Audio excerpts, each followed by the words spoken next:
کوئی تکلیف نہ پہنچے، مخمل کے فرش پہ بھی چلے تو پاؤں میں موچ آ جائے، کیلا کھانے سے بھی جو ہے وہ دانت ہلتے چلے جائیں، یہ ایک مرد کی پہچان نہیں ہے۔ انسان کو اللہ نے مشقتوں اور دکھوں کے اندر رہتا ہوا پیدا کیا ہے تاکہ وہ حالات کا مقابلہ کرے۔ یہ تو شاہین ہے اور پہاڑوں کی چٹانوں پہ اس کے بسیرے، لہٰذا یہ قسمیں فرما کر کہا۔ اور قسم مکے کی کیوں فرمائی؟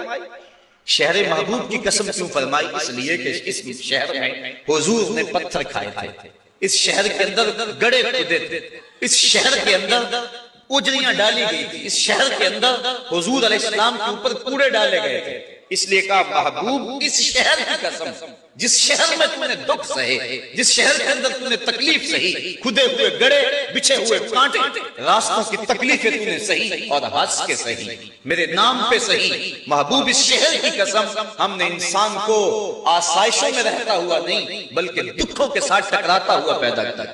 وہ حالات کے جبر کا مقابلہ کرتا ہے، وہ کشمکش کے اندر کود جاتا ہے، وہ ہنگامہ خیر و شر کے اندر ایک موتی بن کے نکھرتا ہے۔ وہ آسان زندگی کا متلاشی نہیں ہے بلکہ محبوب تیرے شہر کی قسم انسان کو مشقتوں میں اور تکلیفوں میں رہتا ہوا پیدا کیا گیا ہے۔ تمام عمر طوفان سے کھیلتے گزری، تمام عمر طوفان سے کھیلتے گزری، نیا کے ڈوبنے کا ڈر بھی رہا۔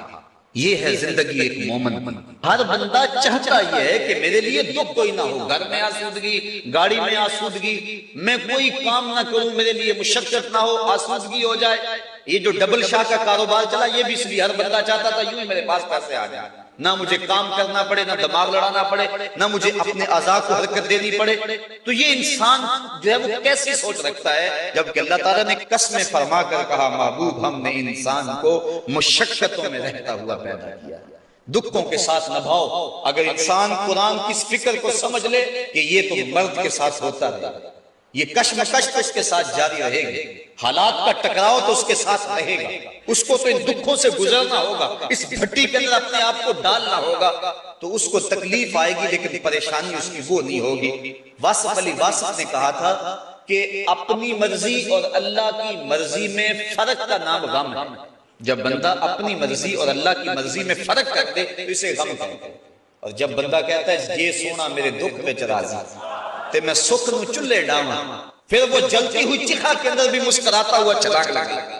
جبریل پوچھتے بھی ہیں کہ اب تو کہہ لو نا کہ مجھے اس دکھ سے بچا لیا جائے، اللہ کا نام لیوا، توحید کا پرستار دنیا پہ ایک ہی ہے اور وہ بھی آگ میں کود رہا ہے۔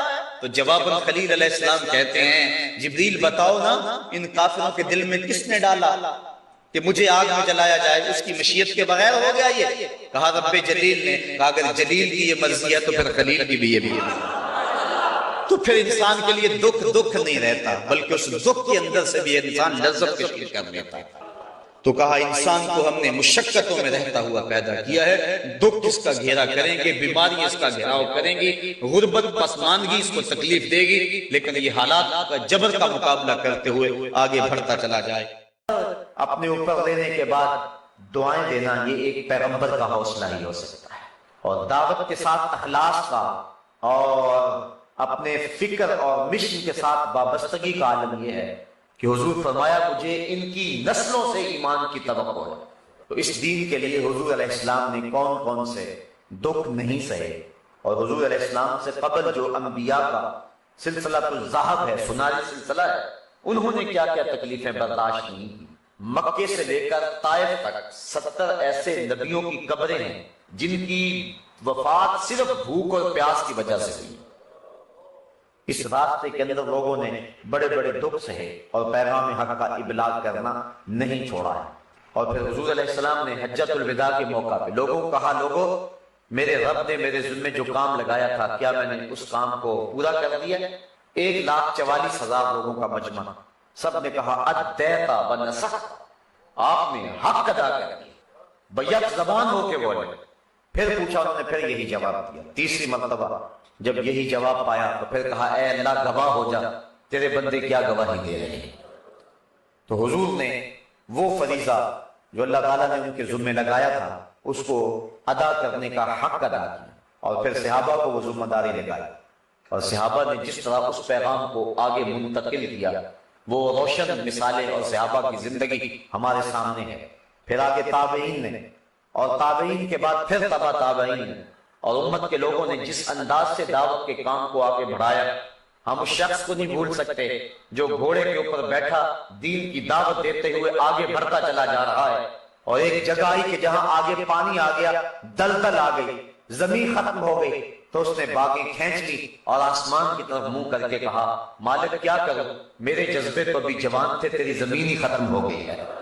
اور اقبال نے کہا تھا دی اذانیں کبھی یورپ کے کلیساؤں میں، کبھی افریقہ کے تپتے ہوئے صحراؤں میں، دشت و دشت دریا بھی نہ چھوڑے ہم نے، مہر ظلمات میں دوڑا دیے گھوڑے ہم نے.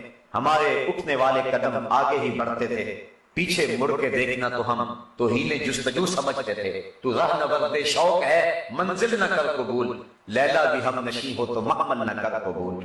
یہ مسلمانوں کا جذبہ تھا، اور دعوت حق اور تبلیغ دین کا یہ انہیں جنون تھا کہ وہ آگے بڑھتے ہی چلے گئے، اور ایشیائی کوچک کے سینے تک اسلام کے جھنڈے گاڑ دیے.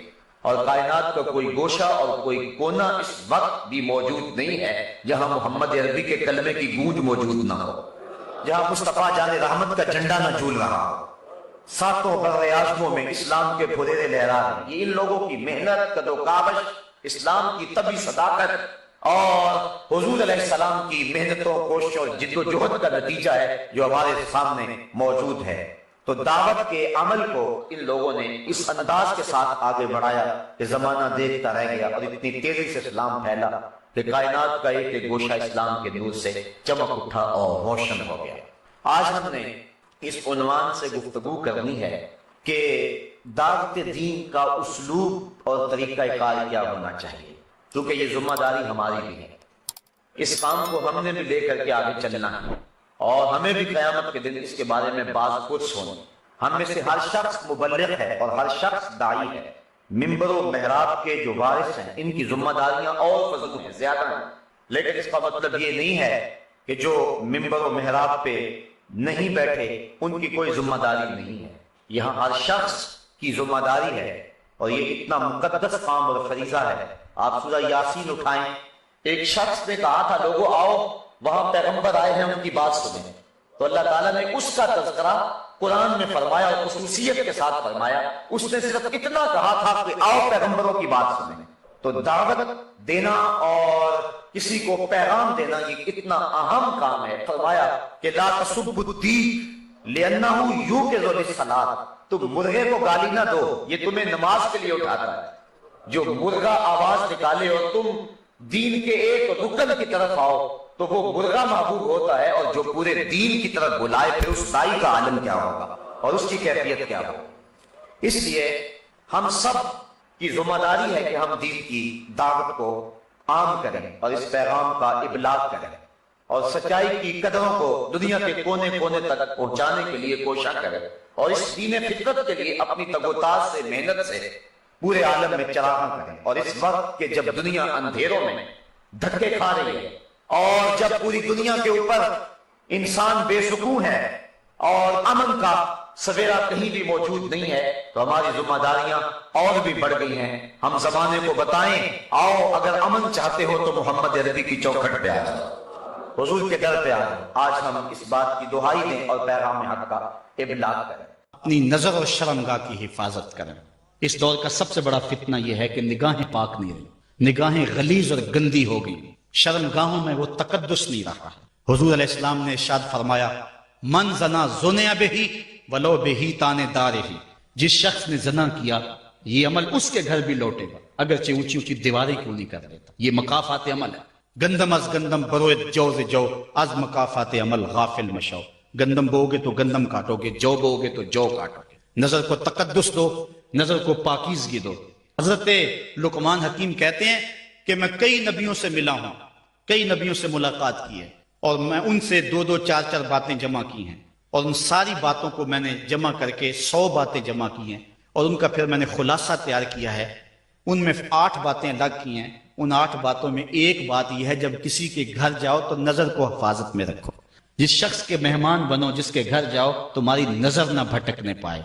نظر اگر غیر محرم کو شہوت سے دیکھتی ہے، حدیث میں آتا ہے کل قیامت کے دن جہنم کی آگ سے بھر دی جائے، وہ سخت رسوا ہوگا۔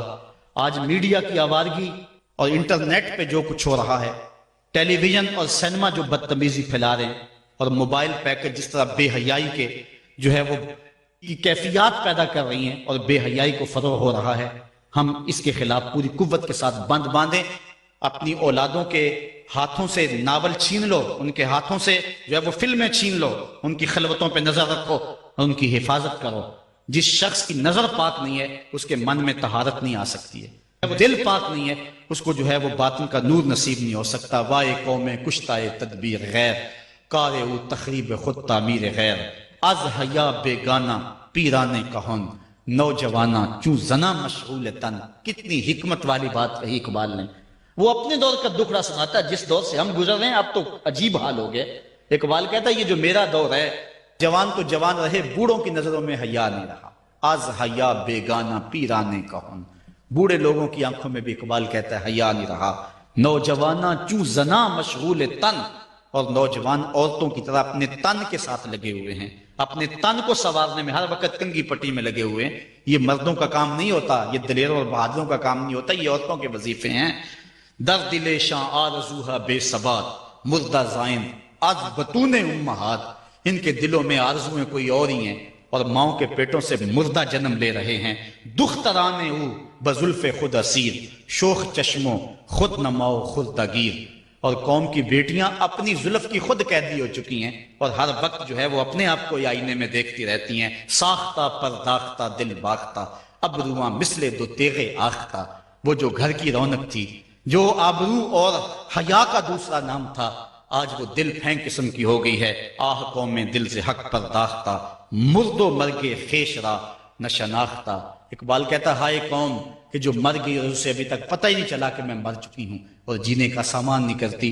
حضور نے فرمایا ہر دین کی کوئی پہچان ہوتی ہے، میرے دین کی پہچان حیا ہے، اگر حیا نہیں ہے تو دین ہی نہیں ہے۔ ان الانسان لربہ لکنود، بے شک انسان، یہ بھولا ہوا شخص، انسان نسیان سے بنا ہے، یہ بھولا ہوا شخص اپنے رب کا ناشکرہ ہے۔ وَإِنَّهُ عَلَىٰ ذَلِكَ لَشَهِيدٌ، اور بے شک اس بات پہ یہ خود گواہ ہے، یعنی یہ ناشکرہ ہے، اس نے اللہ کی نعمتوں کا شکر ادا نہیں کیا۔ اس پر کسی دلیل کی ضرورت نہیں ہے کہ خارج سے کوئی دلیل لائی جائے، گواہ کھڑے کیے جائیں، کوئی ضرورت نہیں ہے، یہ خود جانتا ہے۔ وَإِنَّهُ عَلَىٰ ذَلِكَ لَشَهِيدٌ، اس پہ خود گواہ ہے کہ ناشکرہ ہے۔ انسان تدبر کر لے، غور کر لے، کتنی بڑی سعادتیں اس کو عطا کی گئی ہیں، کتنی دولتیں اور نعمتیں دی گئی ہیں، لیکن ان کے شکر کا حق اس نے ادا نہیں کیا ہے۔